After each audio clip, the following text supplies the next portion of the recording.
Close your eyes for a second and think about the last time your cat purred.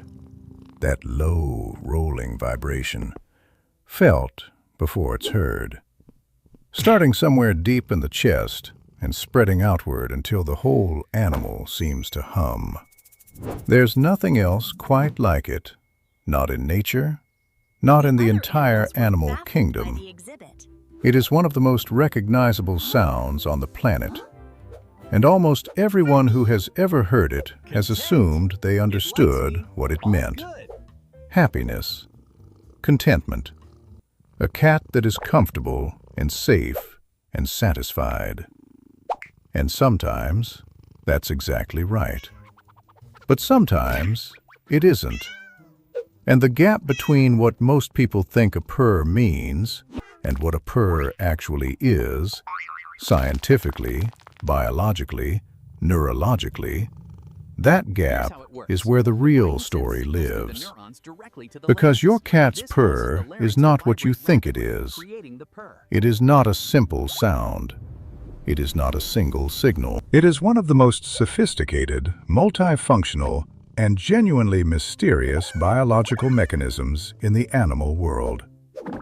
And once you understand what it actually does to your cat and to you, you will never hear it the same way again. Let's start with the mechanics, because the purr itself is already extraordinary.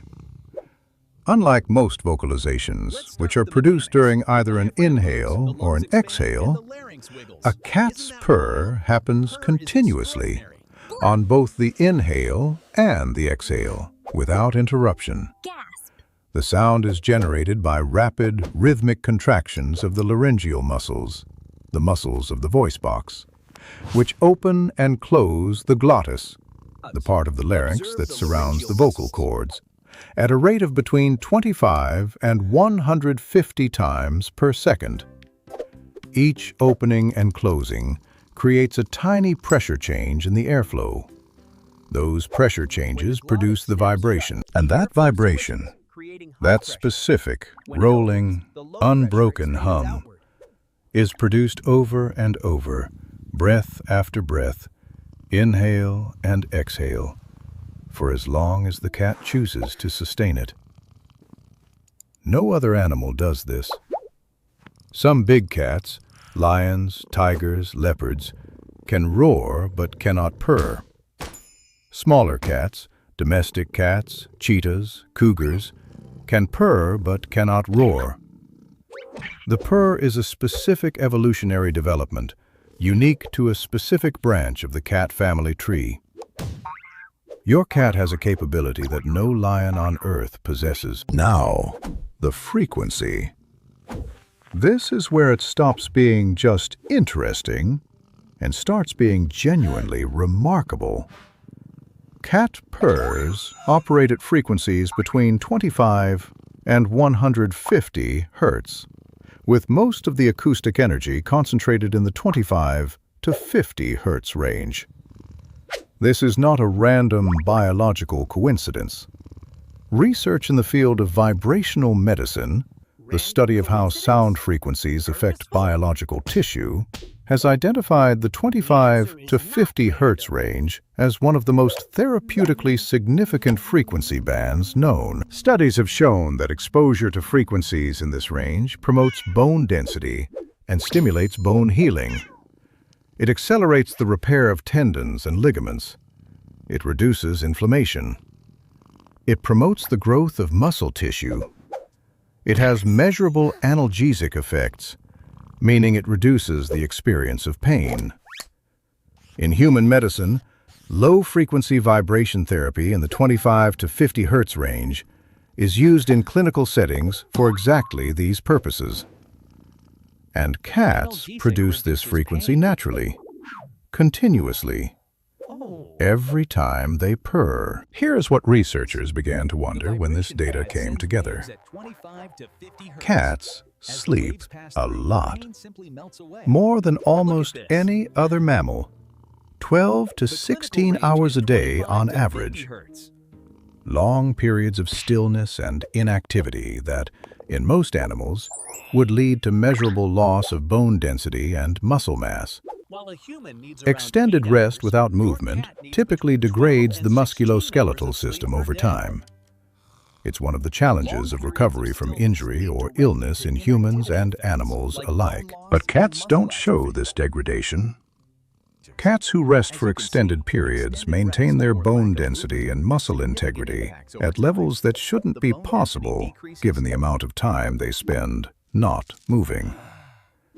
And when cats are injured, broken bones, torn tissue, they heal with a speed and completeness that veterinarians have long noted as unusual. The hypothesis that emerged from connecting these observations is as elegant as it is remarkable. Cats purr to heal themselves. The vibration produced during purring may function as a form of internal physical therapy, stimulating bone and tissue with the exact frequencies most associated with repair and maintenance, keeping the musculoskeletal system strong and resilient during long periods of rest and accelerating recovery when injury occurs. Your cat is not just making a sound. Your cat may be running a biological maintenance program, keeping themselves structurally sound through the act of vibration itself. But the purr does something else that takes this even further. Cats don't only purr when they're resting.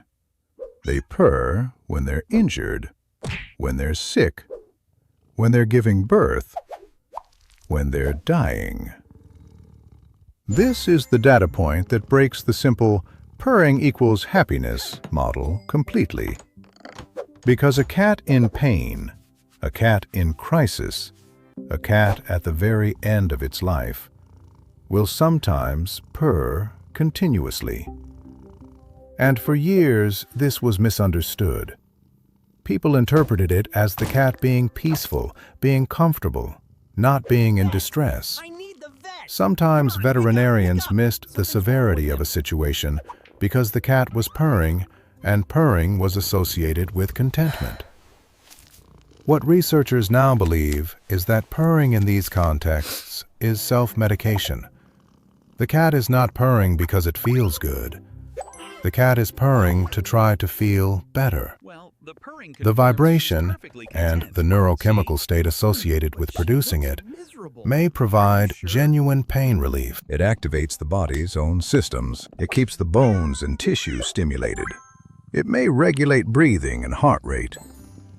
It is the body reaching for the most powerful internal tool it has and using it continuously in the face of distress.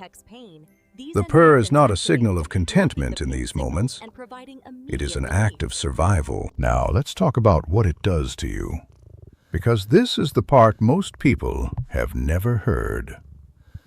Those same frequencies, 25 to 50 hertz, affect human tissue the same way they affect cat tissue. The vibration is real. It is physical. When your cat is purring on your chest, those frequencies are passing through your body, and your body responds to them the same way any biological tissue responds to therapeutic, low-frequency vibration. Same effect. Studies measuring the physiological effects of cat ownership, specifically the effects of the purring interaction, have found measurable reductions in cortisol, the primary stress hormone, in people who spend time with purring cats. Heart rate decreases, blood pressure drops, the nervous system shifts toward the parasympathetic state, rest and digest, as opposed to fight or flight. Research tracking cardiovascular health outcomes found that cat owners showed significantly lower rates of heart attack and stroke over a 10-year period than non-cat owners. The effect was specific enough that researchers flagged it as meaningful, not just correlation, but a signal worth investigating. Some researchers have suggested that the regular, sustained, low-frequency vibration of the purr may be part of the mechanism. Your cat's purr is physically good for you, Not metaphorically, not emotionally, physically, at the cellular level. The vibration that passes through you when your cat purrs in your lap may be doing something measurable to your bones, your tissue, your cardiovascular system, your stress response. And then there is the purr that is specifically designed for you. Researchers at the University of Sussex identified something they called the solicitation purr, a vocalization cats produce specifically when they want something from their human, usually food, usually urgently. What makes the solicitation purr different from a regular purr is what's embedded inside it. Hidden within the low rolling frequency of the standard purr is a high-frequency component, a cry-like element that sits in the range of a human infant's distress vocalization. It is not identical, but it is close enough that humans perceive it differently from a regular purr. People rate it as more urgent, more unpleasant to ignore, more immediately compelling. We respond to infant distress sounds at a neurological level. It is a hardwired human response, shaped by hundreds of thousands of years of evolution, that makes the sound of a baby crying very difficult to simply tune out. The solicitation purr borrows from that response. Deliberately or not, cats have evolved a version of the purr that exploits one of the most deeply embedded human instincts there is. Your cat did not consciously engineer this, but the cats who happened to produce this variation of the purr got fed faster, got more attention, got their needs met more reliably, and those cats thrived. Over many generations of living alongside humans, the solicitation purr became part of the repertoire. Your cat has a sound specifically tuned to make you respond, and it works every time. So what is the purr, really? It is a healing mechanism, a pain management tool, a self-regulation system, a social signal, a manipulation strategy, a biological gift that passes its effects on to anyone in close enough proximity to receive them. It is one sound doing more things simultaneously than almost any other biological vocalization in the animal kingdom. And your cat produces it for you, in your presence, on your chest, in your lap, pressed against your side at 3 a.m. when neither of you can sleep. Most owners hear the purr and think, "My cat is happy." And sometimes that's true. But sometimes your cat is hurting, and the purr is how they heal. Sometimes your cat is scared, and the purr is how they cope. Sometimes your cat is asking for something, and the purr is how they ask.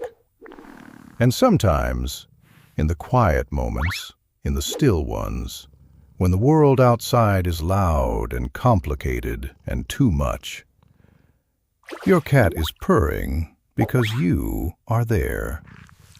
And that, for them, is enough to run the whole system.